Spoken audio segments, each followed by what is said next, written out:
여러분, 5월 21일은 부부의 날입니다. 가정의 달에 부부가 둘이 하나가 되라 하는 의미입니다. 오늘은 부부 주일로 지킵니다. 이 세상에서 가장 중요한 관계는 하나님과 나와의 관계입니다.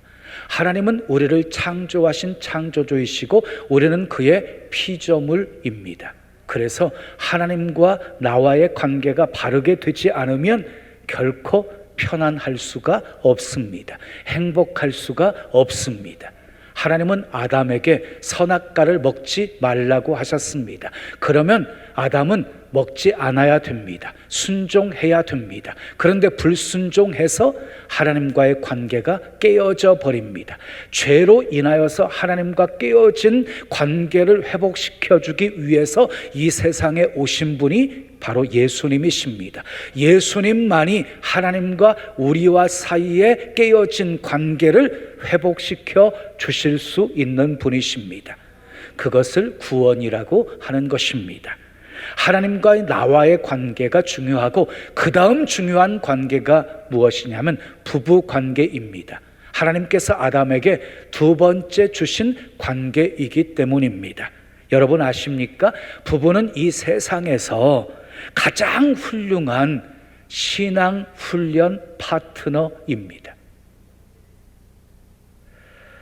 밖에서는 얼마든지 좋은 모습만 보이면서 살 수 있습니다. 그러나 부부 사이에는요, 민낯이 그대로 다 드러날 수밖에는 없습니다.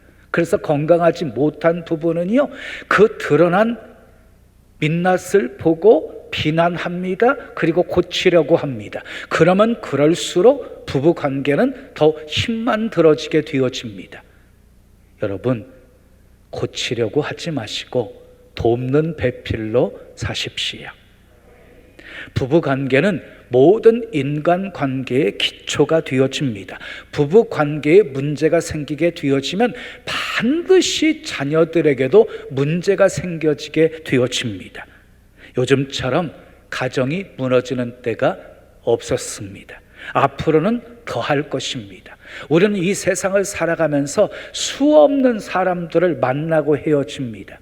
마치 바람에 스쳐 지나가는 것처럼 의미 없는 만남일 수도 있고, 그런데 세상 사람들이 말하는 것처럼 숙명적인 만남일 수도 있습니다. 우리는 숙명이라는 단어 대신에 섭리라는 단어를 쓰지요. 자, 섭리라는 말은 무슨 말입니까? 하나님의 계획 속에서 하나님의 뜻 안에서 이루어진 만남이라는 것입니다. 우리의 만남은 우연이 아닙니다. 부부의 만남도 우연이 아닙니다. 하나님의 섭리입니다. 하나님이 짝지어 주신 것입니다. 오늘 본문을 보면 바리새인들이 아내를 버리는 이혼 문제에 대해서 예수님께 질문을 했습니다. 본문 3절 함께 읽어요. 시작. 바리새인들이 예수께 나와 그를 시험하여 이르되 사람이 어떤 이유가 있으면 그 아내를 버리는 것이 옳으니까. 바리새인들이 예수님을 시험하려고 물은 것입니다. 어떤 이유가 있으면 아내를 버릴 수 있느냐는 질문이었습니다. 그 질문에 예수님께서는요, 창조 원리를 제시하십니다. 본문 4절 읽습니다. 시작. 예수께서 대답하여 이르시되 사람을 지으신 이가 본래 그들을 남자와 여자로 지으시고 그랬어요. 하나님이 사람을 지으실 때 남자와 여자로 지으셨다라고 말씀하고 있습니다. 여자를 버리는 문제에 대해서 질문을 했을 때 왜 이런 말씀을 먼저 하셨을까요? 당시 유대인들의 여자에 대한 편견 때문이었어요. 당시는요, 여자와 어린 아이는 무시당했습니다. 숫자를 셀 때도 여자와 아이들은 수에서 제외가 되었습니다. 자, 오늘 본문의 질문도 남성 위주의 질문입니다. 남자가 여자를 버릴 때 어떤 이유가 있으면 버릴 수 있느냐는 질문입니다. 자, 여기서 예수님은요, 사람을 지으실 때 남자와 여자를 동일하게 지으셨다. 남자와 여자 하나님이 지으신 동일한 피조물이다 라는 사실을 지금 제시하고 있는 것입니다. 다 이어지는 5절 말씀도 읽습니다. 시작. 말씀하시기를 그러므로 사람이 그 부모를 떠나서 아내에게 합하여. 여러분, 여기에서 결혼의 중요한 원리를 말씀하고 있습니다. 그것은 바로 부모를 떠나는 것입니다. 부모를 떠나서 아내와 합하여 그랬어요. 다시 말해서 부부 사이에 그 어느 누구도 개입되지 못하게 해야 된다는 말씀입니다. 자, 부모는요, 자식들을 떠나 보내셔야 되고요, 결혼하는 자식들은 부모를 떠나셔야 하는 것입니다. 그런데 떠나보내지 못하고 부모를 떠나지 못하여 부부 사이에 그 누군가가 개입되어지기 때문에 부부 사이에 문제가 발생하게 되어지는 것입니다. 자, 이어지는 5절 6절 말씀 읽습니다. 시작. 그 둘이 한 몸이 될지니라 하신 것을 읽지 못하였느냐. 그런즉 이제 둘이 아니요 한 몸이니 그랬어요. 여러분, 결혼의 신비를 말씀하고 있는 거예요. 두 사람이 만나서 하나가 되었다는 거예요. 한 몸을 이루게 되었다는 말이에요. 그러므로 아파도 함께 아파하는 것이고 기뻐도 함께 기뻐하는 거예요. 한 몸이기 때문에 죽어도 함께 죽고 살아도 함께 사는 거예요. 한 몸이기 때문이에요. 자, 이어지는 6절 말씀도 읽습니다. 시작. 그러므로 하나님이 짝지어 주신 것을 사람이 나누지 못할지니라 하시니. 하나님이 짝지어 주신 부부의 만남은요, 사람이 나눌 수 없다 라고 말씀하고 있는 것입니다. 우리는 배우자를 선택할 때 내 마음에 들어서, 내 눈에 잘 들어서 내가 선택했다라고 말합니다. 맞습니다. 내가 선택한 것입니다. 그러나 내가 선택하기까지 그 배우에 엄청난 하나님의 손길이 있었습니다. 오래전부터 하나님은 다 계획을 가지고 계셨습니다. 그 계획대로 하나님은 우리의 걸음걸음을 인도하시다가 때가 되어서 만나게 하신 것입니다. 하나님이 짝지어 주신 것입니다. 근데 성경을 읽다 보면은요, 놀라운 사실을 발견할 수가 있습니다. 하나님이 짝지어 주신 것을 사람이 나눌 수 없다라고 말씀을 하시면서 애외 조항을 두셨다는 것입니다. 신명기 24장 1절은 이렇게 말씀합니다. 아내에게 수치되는 일이 발견되어지고 그것을 기뻐하지 아니하면 이혼 증서를 써서 주고 내보내라 하는 말씀이 있어요. 근데 수치되는 일이 무엇입니까? 애매모호한 표현입니다. 그런데 예수님께서는요, 오늘 본문 9절 말씀에서 이 수치되는 일을 음행하는 일로 해석을 하셨어요.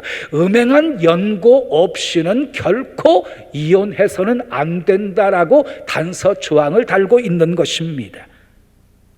사도 바울은요, 고린도전서 7장 15절에서 또 다른 예를 들었어요. 함께 읽어요. 시작. 혹 믿지 아니하는 자가 갈리거든 갈리게 하라. 형제나 자매나 이런 일에 구애될 것이 없느니라. 이게 무슨 말이에요? 혹 믿지 아니하는 자가, 우리 헤어지자 하고 말하면 헤어지라는 거예요.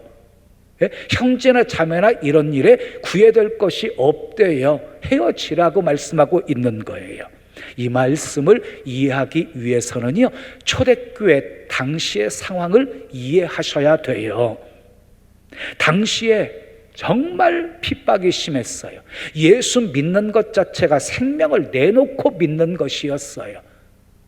근데 남편이 예수 믿는 아내가 마음에 들지 않아요. 함께 살고 싶지 않아요. 그러면 먼저 아내에게 믿지 말라고 경고를 해요. 생명 내놓고 믿는데 남편의 말을 들을 리가 만무지요. 충돌이 이루어져요. 아내가 말 안 듣는다고 폭행을 해요. 집에서 내어 쫓아내요. 이런 경우를 염두에 두고 믿지 않는 남편이 갈라지자고 하면 이혼하라 하고 말씀하신 거예요. 그런데 불행한 것은요, 불행한 것은 사람들이 이런 애외 조항을 악용했다는 것이에요. 악용했어요. 수치스러운 일을 코에 걸면 코걸이, 귀에 걸면 귀걸이식으로 해석을 해가지고 자기 마음에 들지 않잖아요. 그러면 막무가내로 남편들이 아내를 쫓아내자 하나님께서 말라기 선자를 통해서 이렇게 말씀하십니다. 나는 이혼하는 자를 미워하느니라. 여러분, 오늘날 현실은 어떻습니까? 이혼이 계속해서 증가하고 있습니다. 위험 수위를 이미 넘어가고 있습니다. 이혼이 증가하면서 당사자들이 겪는 정신적인 고통, 육체적인 고통은 말로 다할 수가 없습니다. 아니, 자식들이 겪는 정신적인 고통은요, 말로 표현할 수가 없습니다.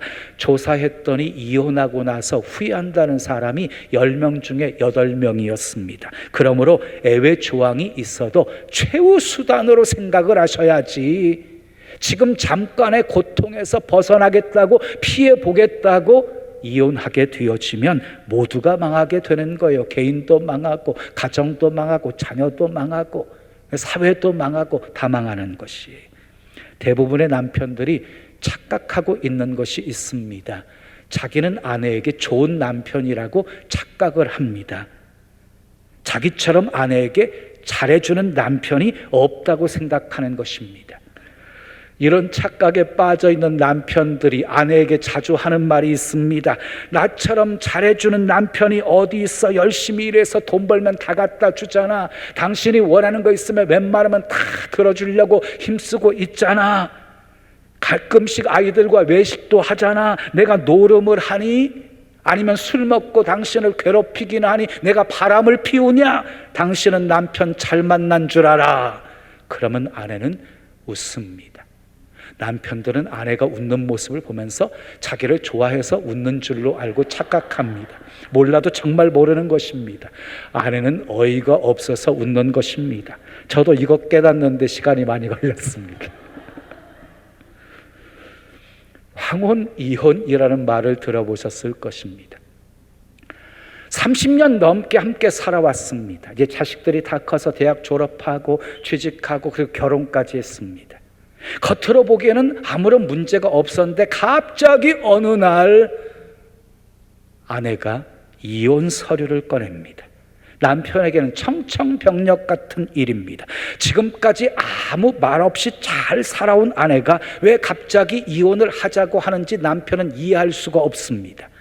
남편의 입장에서는 잘 살아왔다고 생각했는데 아내 입장에서는 자식들이 클 때까지 꼭 참고 살아온 것입니다. 이제는 아이들도 커서 각자 다 독립을 했으니까 이제 더 이상 남편과 살 이유가 없다고 이혼 서류를 내민 것입니다. 사랑하는 여러분, 부부관계 잘 점검하십시오. 하나님이 짝지어 주신 것입니다. 사람이 나눌 수 없습니다. 그러므로 최선을 다해서 가꾸셔야 합니다. 그러기 위해서 힘써야 할 것이 있습니다. 오늘은 2가지만 말씀드릴게요. 첫째, 따라하겠습니다. 서로 배려하며 사십시오. 인류 역사가 시작되면서부터 가장 많이 일어난 싸움은 부부싸움입니다. 가장 사랑하는 사람끼리 만나가지고 왜 이렇게 서로 많이 싸우는 것입니까? 옛날에는 부부싸움은 칼로 물베기라고 했는데 요즘은요 칼로 무베기랍니다. 쉽게 웃어넘길 일이 아닙니다. 심각한 말입니다. 옛날에 비하면 요즘은 너무 쉽게 이혼하는 것 같습니다. 오래전에 한 유명 연예인이 남편과 이혼하는 이유를 밝혔어요. 이름은 안 밝힐게요. 단골집 냉면이 너무 먹고 싶어서 남편과 그곳에 만나서 먹기로 약속을 하고 갔어요. 도착했어요. 그런데 남편이 먼저 와가지고 자기가 냉면 시켜서 다 먹고 있는 상황이었어요. 남편이 함께 있다고 해서 자기도 냉면을 시켰어요. 근데 냉면이 딱 오자마자 남편이 일어나면서 나는 다 먹었고 보는 것 지루하니까 나 먼저 갈게 하면서 가버리는 거예요. 얼마나 황당했겠어요. 이때 이혼을 결심했다고 합니다. 냉면 먹는 짧은 순간도 기다려주지 못하는 사람과 앞으로 남은 인생 함께 살아간다는 것이 너무 힘들 것 같아서 이혼을 결심했다고 했습니다. 전혀 아내를 배려해주지 않는 이 남편의 행동이 쌓이고 쌓여서 그날 터지게 되어진 것이지요. 어떤 부부가 외식을 했습니다. 외식하고 집에 돌아와서 부인이 커피 한 잔 마시고 싶어서 남편에게 여보 식사도 같이 했는데 커피도 같이 한 잔 해요. 근데 남편은요 커피를 별로 좋아하지 않았어요. 나는 안 먹을래. 잠도 안 오고 배도 부르고 당신 혼자 마셔. 그러자 부인이 같이 식사도 했는데 커피도 같이 한 잔 해요 라고 말했어요. 그래서 남편이 갑자기 화를 내면서 왜 자꾸 귀찮게 해? 커피 먹는 것 가지고. 그러니까 부인도 화를 냈어요. 진짜 커피 한 잔 마시는 것 가지고 되게 그러네. 남편의 목소리도 커졌어요. 뭐 커피 먹는 것 가지고 그러냐고. 작은 싸움이 큰 싸움으로 확대가 되었어요. 부인이 나중에는 흥분을 억누르지 못하고 부엌에 가서 식칼을 가지고 와서 남편을 찔러 죽였어요. 저는 그 사건을 읽는 순간 이런 생각을 했습니다. 아내가 커피 마시자고 하면 한 잔이 아니라 10잔도 먹어야 되겠구나. 서로 조금만 배려했더라고 한다면 이런 불상사는 일어나지 않았을 것입니다. 그런가 하면 어떤 부부의 이야기는 참 감동이 되어집니다. 남편이 화물차를 모는 트레일러 기사였어요. 부산에서 서울까지 저녁에 출발해서 아침이면 서울에 도착하는 거예요. 그런데 남편 몸에 이상이 생겼어요. 간과 콩팥이 문제가 생겨서 피를 걸러내야 되는데 그걸 잘 걸러내지 못하는 신부전증이 생긴 거예요. 그래서 일주일에 몇 번씩 이 투석을 해야 되는 상황이었어요. 그러니 운전하는 것이 얼마나 힘들었겠습니까? 그걸 안타깝게 여긴 아내가 화물차를 운전하기 위해서 대형차 운전 면허증을 땁니다. 그래서 남편이 운전하다가 힘들어하면 옆에서 누워 쉬게 하고 자기가 운전합니다. 운전하면서 남편과 이런저런 얘기도 하면서 행복이 넘쳤습니다. 여러분 어떻습니까? 어느 부부에게서 진정한 사랑이 보여지십니까? 사랑은 자기 유익을 구하지 않고 상대의 유익을 구하는 것입니다. 그러므로 사랑은 자기 중심이 되면 안 되고 상대 중심이어야 하는 것입니다. 서로 배려하며 사십시오. 두 번째 따라하겠습니다. 서로 도우며 사십시오. 세상에 완전한 남편이 있습니까? 세상에 완전한 아내가 있습니까? 없습니다. 한 명도 없습니다. 불완전한 사람끼리 모여서 평생을 같이 살아가는 거예요. 불완전한 사람끼리 서로 팔짱을 끼고 불안정한 상태에서 계속 살아가는 것이 인생인 것이에요. 그러므로 자기가 완전하지 못하면서 남에게 완전한 것을 요구하는 것은 모순입니다. 자기도 만족시켜주지 못하면서 상대방에게 자기를 만족시키라고 하는 것은 이기주의 중의 극단입니다. 서로 불완전하다는 것을 인정하고 수용하고 서로 도우며 사셔야 됩니다. 그래서 돕는 배필로 지어주신 거예요. 서로 도우면서 살라고. 하이패밀리 대표 손기론 교수님의 글을 소개합니다. 나와 아내는 달라도 너무 다르다. 나는 종달새형이다. 새벽 시간에 일어나 설친다. 늦잠을 자면 무조건 게으르다고 여긴다. 그런데 내 아내는 올빼미형이다. 밤새 부엉부엉 하다가 새벽녘에야 잠이 든다. 나는 물 한 컵을 마셔도 마신 컵은 즉시 씻어둔다. 근데 내 아내는 그게 안 된다. 찬장에서 꺼내 쓸 그릇이 없을 때까지 다 꺼내 쓰다가 한꺼번에 씻고 몸살이 난다. 나는 미리 준비하는 스타일이다. 그런 나와는 달리 아내는 떠나야 할 시간에 화장한다고 정신이 없다. 다가가서 보면 참으로 가관이다. 화장품 뚜껑이라는 뚜껑은 다 열어놓고 있다. 나는 그게 안 참아진다. 나도 모르게 버럭 화를 낸다. 아니 이렇게 두고 외출했다가 집에 돌아오면 향 다 날아가고 뭐 때문에 비싼 돈 주고 화장품을 사. 차라리 맹물을 찍어 바르지.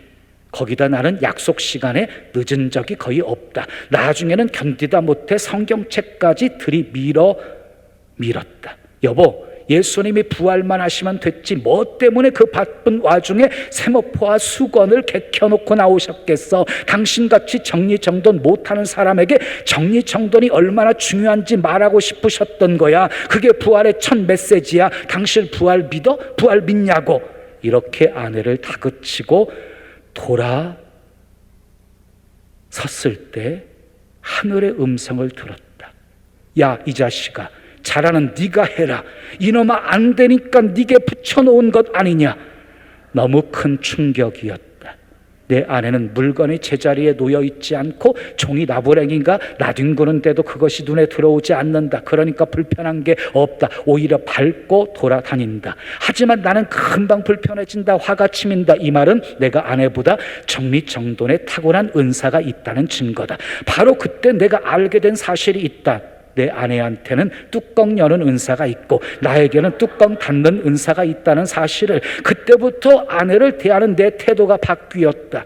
아내가 화장한다고 앉아있으면 내가 다가가 물었다. 여보, 이거 다 썼어? 그러면 뚜껑 닫아도 되지? 이거는? 그래? 그럼 이것도 닫는다? 이제는 내가 뚜껑을 다 닫아준다. 근데 놀라운 일은 그렇게 야단을 칠 때는 전혀 꿈쩍도 않던 아내가 서서히 변해가는 것이다. 잘 닫는 정도가 아니라 얼마나 세게 닫았던지 이제는 날더러 뚜껑 좀 열어달라고 한다. 서로 도우며 사십시오.